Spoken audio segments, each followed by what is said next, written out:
Hi guys ខ្ញុំអ្នកអូកាលីអ្នកគ្នាមើលវីដេអូខ្ញុំដងទៀតហើយថ្ងៃនេះដែរខ្ញុំមក review ផ្ទះអត់បានមកសម្រាប់រឿងអ្នកគ្នាស្ដាប់ទេមូលហេតុដែលខ្ញុំមក review ផ្ទះហ្នឹងមិនមែនដោយសារតែចិត្តរបស់ខ្ញុំចង់ទេគឺមានជាការសំណូមពរពីមិត្តភក្តិរបស់ខ្ញុំម្នាក់តែម្នាក់ហ្នឹងគឺជា Malin so Malin ហ្នឹងគឺវា recommend ឲ្យខ្ញុំហ្នឹង review ផ្ទះធ្វើវីដេអូ review ផ្ទះអីចឹងទៅ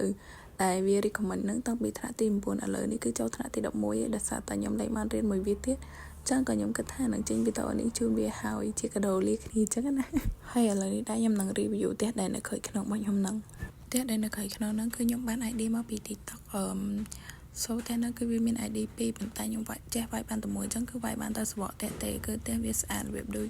ផ្ទះដូចជាតិអ៊ីស្លាមចឹងណាអ្នកគ្នាផ្ទះនេះអ្នកគ្នាអាចវាយធ្វើជាផ្ទះអ្នកមានបានព្រោះវាតម្រង់វាគឺផ្ទះអ្នកមានស្រាប់មកសម្រាប់អ្នកថតរឿងអីគឺត្រូវហ្មង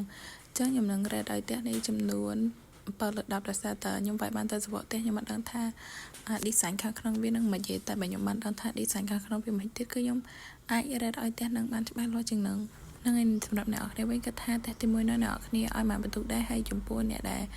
recommend ឲ្យខ្ញុំ review ផ្ទះហ្នឹងឲ្យផ្ទះហ្នឹងមកបន្ទុកដែរសម្រាប់ខ្ញុំគិតថាផ្ទះហ្នឹងស័ក្តិសមហើយនឹង7 លើ 10អូបើតែអ្នកនរគ្នាយកទៅថតសាច់រឿងទៀតគឺវាល្អខ្លាំងមែនតើដោយសារតែផ្ទះនេះវាមាន3ជាន់ហើយ design ខាងក្រៅវាគឺល្អស័ក្តិសមនឹងអ្នកមានពិតៗហ្មង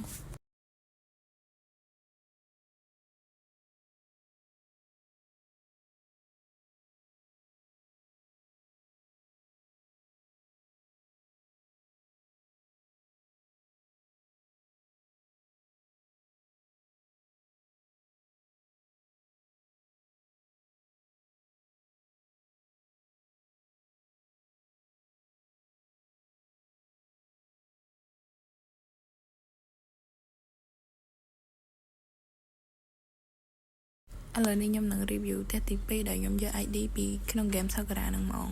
ដែល ID ខ្ញុំយកហ្នឹងមានឈ្មោះថា Cute Moon House ចាឈ្មោះក្នុងផ្ទះគេហ្នឹងគឺស័ក្តិសមមែនតើផ្ទះហ្នឹងគឺវាបែប cute ហើយវាគឺជាប្រច័ណ្ឌហ្នឹងឯអ្នកនរគ្នាគឺនៅលើលំហអាកាសហ្មង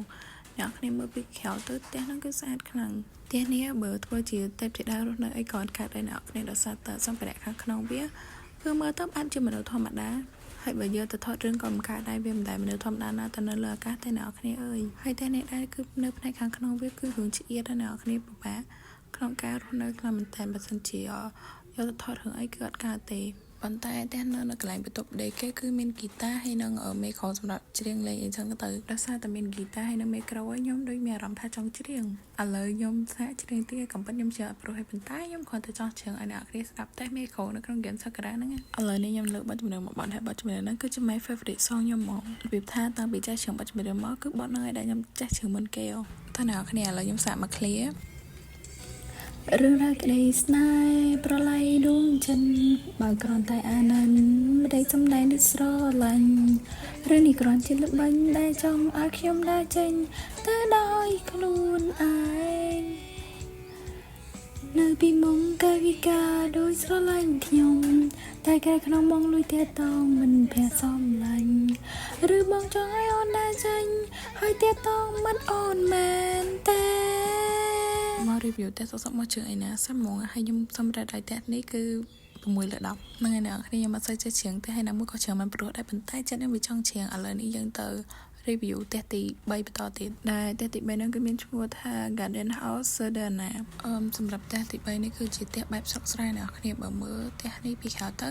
មើលមកផ្លែទៅគឺស្មានតែផ្ទះខ្លាឃ្មុំជាមួយនឹង Massa អ្នកគ្នាសម្រាប់ផ្ទះនៅវិញក៏រឿងស្អាតយ៉ាងដែរបែបប្រភេទ5បើអ្នកគ្នាយកមកថតរឿងបែបស្រែចម្ការអីក៏ធ្វើមួយយ៉ាងដែរប៉ុន្តែរបៀបថាក្រមែនតែក្របែបអ្នកមានដោយសារតែសម្ភារៈនៅក្នុងនោះគឺបើយើង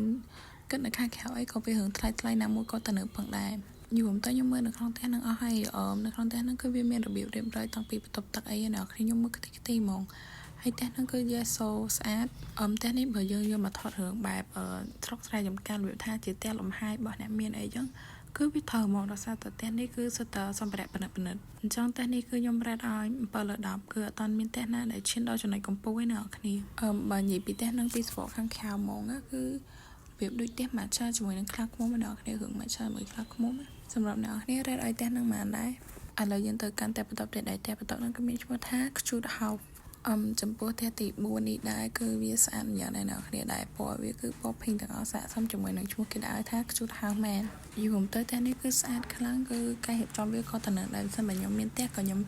អាចថាធ្វើផ្ទះបែបនោះដែរគឺវាល្អហើយបើសិនជាយើងមកថតរឿងអី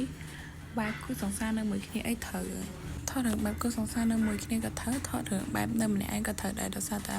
ផ្ទះនេះគឺពណ៌កាឈូហើយណាមួយវាសាកសមមួយ girly ទៀតដល់សម្រាប់ខ្ញុំផ្ទះហ្នឹងគឺវាស្អាតប៉ុន្តែវាមានសភាពតូចចង្អៀតខ្លាំងមែនតើដូចតែខ្ញុំបានចោលអ្នកគ្នាមើលចឹងបើសិនជាតាមខ្ញុំវិញខ្ញុំរត់ឲ្យផ្ទះហ្នឹងតែ6លើ10ទេផ្ទះហ្នឹងមើលពីក្រៅទៅគឺស្អាតហើយវាជាពណ៌កាឈូតែនៅខាងក្នុងវាហឹងឆ្អៀតឥឡូវយើងទៅ review ផ្ទះបន្តទៀតហ្នឹងគឺមានឈ្មោះថា Cute Mini House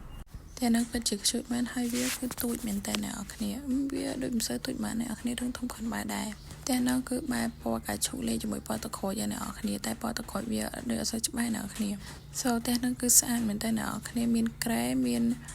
អ្នកនរគ្នាមើលតាមហ្នឹងទៅប៉ុន្តែដឹងថាផ្ទះហ្នឹងគឺវាស្អាតគ្រាន់បើដែរបើយើងនៅលក្ខណៈកុសអី